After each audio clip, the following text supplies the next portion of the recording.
O que os olhos nos mostram nem sempre revela o universo que cada um leva dentro de si. Dois brasileiros tão diferentes e tão parecidos. No Rio, o Galvão carrega livros didáticos para vender em escolas. Em Brasília, o Manuel descarrega o entulho das obras. Cada uma dessas profissões tem o seu fardo. A vida do Galvão pode até parecer bem mais leve que a do Manuel. Mas é preciso disciplina para carregar livros para lá e para cá o dia inteiro e convencer as escolas a adotarem esses livros. Oi, Galvão. Olá, tudo bem com a senhora? Bom. E você? Certo, e aí, boa trouxe meu material? Mas no Rio ou em Brasília, eles estão felizes com as vitórias do dia a dia. Gosto muito do que faço, né? E do que vou fazer mais à frente, né? Porque a minha história ainda não terminou. Graças a Deus o cansaço que eu tenho na hora que eu tomo um banho, somo cansado. O cansaço vai embora com a poeira. Vai embora com a poeira. E grande parte dessa felicidade tem a ver com uma luz muito poderosa que se acendeu na cabeça deles e que acabou mudando essas duas vidas para sempre. O que a gente tem aqui dentro é um órgão complexo, delicado e muito poderoso. E se esse órgão pudesse ser treinado, exercitado, como se fosse um músculo, para ficar mais forte, vigoroso, saudável? O cérebro está bem protegidinho pelo crânio, né?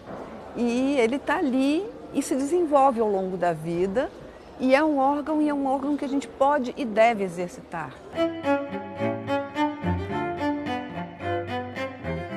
É um órgão que a gente tem que cuidar muito bem dele. Bom, você já viu que o Manuel é pedreiro. O que você ainda não sabe é que ele tem 51 anos e que veio do sertão baiano para Brasília em busca de emprego. Na roça, o Manuel não teve como ir à escola. Precisava ajudar a família. Ele só aprendeu a ler aqui em Brasília, aos 47 anos, quando participou de um estudo dos pesquisadores do Hospital Sara Kubitschek. Qual a melhor coisa para exercitar o cérebro? Aprender. Tudo que a gente puder aprender está desenvolvendo neurônios, está desenvolvendo a capacidade cerebral. Porque sempre que a gente aprende uma coisa nova, desenvolve uma nova região do cérebro. Então, aprender o que a gente não sabe. Tá vendo Arapuanga 616. Você fazia assim no ponto de ônibus, no supermercado? Como é que era? Pergunta, pedir ajuda, né? Pedir ajuda do pessoal. Imagina como devia ser chato, constrangedor. É por isso que ele está tão entusiasmado, como se fosse uma criança aprendendo o tempo todo, descobrindo o mundo. 105.3. O ato de aprender parece que tem mesmo um poder mágico, um poder de transformar as pessoas por fora e também por dentro. E é exatamente isso que os pesquisadores da Rede Sara confirmaram com uma série de exames de ressonância magnética. Ele vê, dentro da máquina, figuras de animais, faces, sinais e palavras. A ressonância registra a reação do cérebro a cada uma dessas imagens. Na primeira fase, ele ainda era analfabeto, não lia absolutamente nada.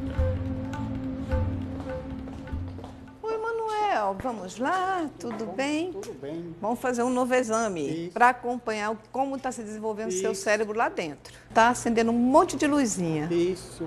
Não é? O Manuel teve aulas no hospital mesmo. Os exames foram repetidos um ano depois, quando ele já tinha sido alfabetizado. E aí você começou a saber que aquela letra fazia o som de A, a outra fazia o som de O. Isso. E aí, olha o que aconteceu no cérebro. O cérebro todinho funcionando, ó.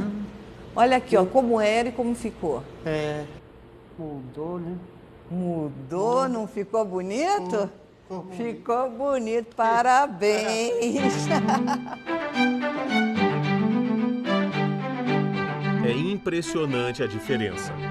O cérebro ativou funções que estavam adormecidas, sem uso. Neurônios que estavam lá jogados, esquecidos no lado esquerdo do cérebro, o lado da leitura, passaram a trabalhar em grupo e a se comunicar com neurônios de outras áreas. Essa pesquisa com adultos analfabetos foi publicada na Science, uma das revistas científicas mais importantes do mundo. Uma super vitória para a equipe do Hospital Sara Kubitschek. O pessoal está filmando isso aí, é pro Globo Repórter. E aí, tudo bom? Que delícia essa piscina, hein? Aqui no Sara Lago, no nosso Centro de Neurociências, nós tratamos o cérebro. Cérebro. Quem diria que a essa altura do campeonato, o órgão mais nobre do nosso corpo traria tanta alegria para o Manuel? Acho que é pra cá, né? O hospital é grande, rapaz. O Manuel trabalha aqui no Sara na área de serviços gerais. Agora a gente faz uma pausa para o cafezinho, porque até isso mudou. Eu quero com açúcar. Você quer com açúcar? É. E eu quero sem açúcar. O pessoal te pedia pra pegar um cafezinho. Manel, traz um café sem açúcar pra Eu mim. E aí? ficava perdido, sem saber qual é que era com açúcar, qual é que não era sem açúcar. Mas tchim-tchim. Tchim-tchim. Eu vejo que você tá feliz de ter aprendido a ler. Graças a Deus me sinto outra pessoa feliz. Você acha que sua cabeça melhorou pra outras coisas? Melhorou bastante. E a vergonha mais que a gente sente, o cara sendo analfabeto, que ele chega lá para assinar um documento, tem que estar pregando o dedão lá naquela chato, tinta né? preta lá. Uma situação que ainda faz parte da vida de mais de 13 milhões de brasileiros. O amor e o afeto ocorrem de inúmeras maneiras. É tão bom, né, a gente poder ler assim, bater o olho e entender o que alguém escreveu. Mas para muitas pessoas, ler é como enfrentar uma caminhada cheia de obstáculos. Obstáculos que não podem ser removidos. Essas pessoas têm que encontrar desvios. Desvios para chegar ao fim do caminho. E no fim desse caminho, entender o que estão lendo. Há muito tempo. Ele tentava, mas era muito difícil ler. E mais difícil ainda é entender o que estava lendo. Agora ele já sabe que é uma dessas pessoas que precisam pegar os tais atalhos. Esse é o nome, dislexia, e está no cérebro do Galvão. Dislexia não é uma doença, não existe uma medicação para ela. É um transtorno neurológico. O cérebro tem dificuldade para reconhecer e combinar os sons que as letras do alfabeto representam. O disléxico leva um tempo maior para associar um som, F, por exemplo, à letra que tem esse som. A dislexia atinge entre 5% e 10% da população mundial e não tem nada a ver com preguiça, falta de inteligência ou falta de empenho nos estudos. Mesmo com esse transtorno neurológico, o vendedor de livros aprendeu a dirigir a própria vida. Sim, é possível. Ele conseguiu até se formar em 2 faculdades, História e Pedagogia. E o meu cérebro funciona desse jeito. Não adianta eu brigar com ele. Eu tenho que ir a favor dele. Ao longo dos anos, o Galvão foi, sozinho, criando mecanismos para driblar as dificuldades. Pode entrar aí, Galvão. Olá, Opa! boa tarde. Tudo Que bem bom com te você? ver. Como é que ele chegou aqui? Que tipo de paciente a senhora recebeu aqui? Alguém falou pra ele em dislexia. Olha, foi por acaso, viu, numa festa 10 anos atrás.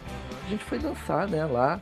Acabei de dançar, voltei para a mesa. Aí o meu amigo, o Galvão deve ser disléxico, porque ele está um passo atrás ou um passo à frente. Nos passos da dança, o Galvão também se sentia confuso. O que será que acontecia com ele? Até então não existia uma novela que falava sobre dislexia, não teve filme, né? Para meu prazer, ele chegou aqui. Encontrar com alguém com tamanha vontade de superar suas próprias dificuldades. A Tayan Gavo, a senhora me ensinou a ver a minha dificuldade e superar ela com ficar calmo, ser paciente. Sei que vai ser um processo cansativo, mas acontece com mais clareza. A dislexia não tem nada a ver com inteligência. Uma pessoa que fez 2 faculdades como eu, era para ler com mais fluidez. Eu leio muito pausado. Meu foco era a própria batalha com a leitura. Ou seja, é muito mais difícil mesmo. Mais pesado porque você perde o sentido, né, da frase, do livro. Agora, imagine como era a escola. Todos os coleguinhas lendo e o Galvão sem entender o que acontecia com ele próprio. Na parte de matemática eu ia bem. Na parte de língua portuguesa eu tropeçava. Eu tentava não ler, né? Eu chorava na hora de ler. Nas escolas da rede pública é um motivo de evasão escolar porque as crianças não aprendem a ler e eles têm um processo de ir levando adiante até que chega um ponto que não dá mais e eles saem da escola. Mas nem tudo era ruim. A Suelen é a irmã caçula e desde sempre uma amiga fiel. A palavra dislexia é de origem grega. Dis significa dificuldade e lexia é linguagem. Eu poderia não trabalhar mais no Rio, ele poderia não trabalhar mais no Rio, mas eu sempre vou escolher estar do lado dele. Ao lado e sempre lendo para ele em voz alta. Era a mente rápida e pouco convencional de Frida. Como o Diego, ela se integrava Mesmo sem saber o que tinha, o Galvão insistia, queria aprender de qualquer jeito. Eu coloco sempre uma régua e leio calmo, em voz alta. Às vezes uso um gravador, né, para eu ler e ouvir. Existem muitos disléxicos que se resolvem bastante bem, mas nem todos os disléxicos se resolvem como ele se resolveu sem ferir a autoestima dele. A leitura para mim era penosa. Hoje a minha superação não é o ler, mas o entender aquele livro. Mas o cérebro que se formou com dislexia também pode e deve ser treinado. Você não sente que com essa dificuldade toda, né, pelo fato de você ter que se concentrar muito mais, né, você não acha que você acaba aproveitando o livro muito mais do que muito leitor considerado normal, no fim das contas? É porque a gente acaba se atentando aos detalhes, né? Os pequenos detalhes que às vezes a pessoa, aquela leitora, o leitor mais corrido, né, pega o sentido, mas não os detalhes.